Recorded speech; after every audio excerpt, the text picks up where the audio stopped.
everybody, it's Terry here, and today I'm going to change the cabin air filter on my husband's 2015 GMC Yukon. He's had this car for about 5 years. He's never changed this filter. I don't even know if the previous owner even changed this filter. You're supposed to change it once a year, but let's face it, a lot of people tend to forget about it. So I'm going to go ahead and change that out for him to make sure he's breathing clean air. Let's go ahead and do that. Okay, I went ahead and cleaned out his glove box. So you're going to open it up. On the side, you're going to have this pull strap on it. You should be able to just slide this forward, just like that. The whole plastic piece and everything comes together. Okay, so it's just only one little pull strap right here on the far right side. There's nothing on this side.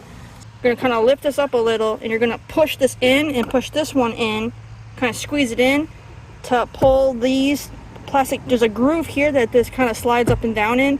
You got to dislodge it on both sides so that way this will just freely drop down. Now, I wasn't strong enough to do it by hand, so I had a trim tool that I was able to kind of push in here to pry it away on each side, and that way I could pop it free, and then it'll just freely hang down just like that.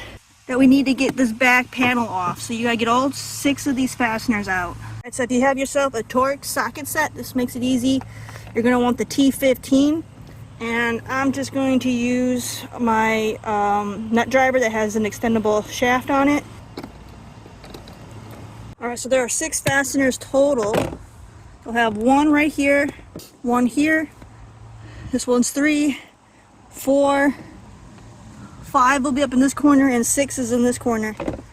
Once you have all 6 removed, you then can just grab onto this and it should pop right on out of here.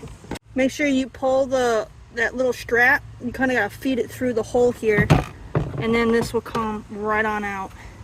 That door back there with that honeycomb is where your filter is. So now we got to pull the tabs to take that cover off. So then you'll just pop this tab here, and then there's one over in this back corner right back in here, and you got to pop this one too. Can't really see it on camera, but you'll see it. Just pop that, and then this cover is going to come off, and then you can just pull out that cover. There is your filter. Now we just got to pull that dirty thing out of there.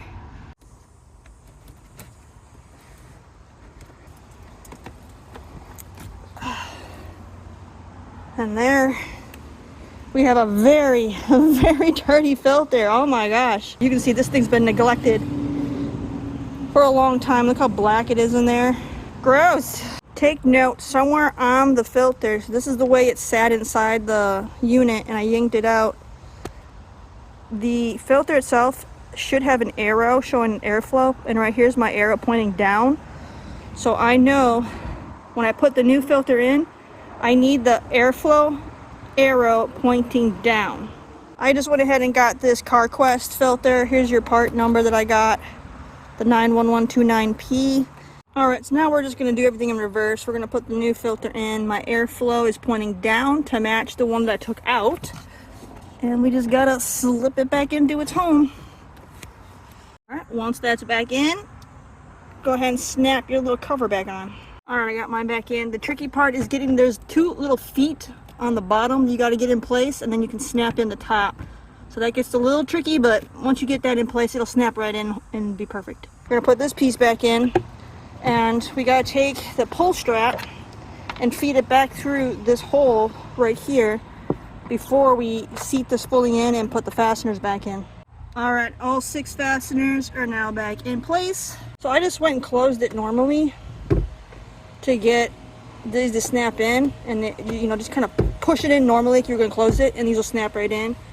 Now I just got to kind of fish out that pull cord and slide that in place. This does get a bit tricky because of all the tension, but just get that to go right back in place just like that. Get a light in there, and it'll just pop right back in. And now we have a working glove box and a fresh filter. And that's all there is to it, everybody. That's how you change the cabin air filter on your 2015 to 2020 GMC Yukon.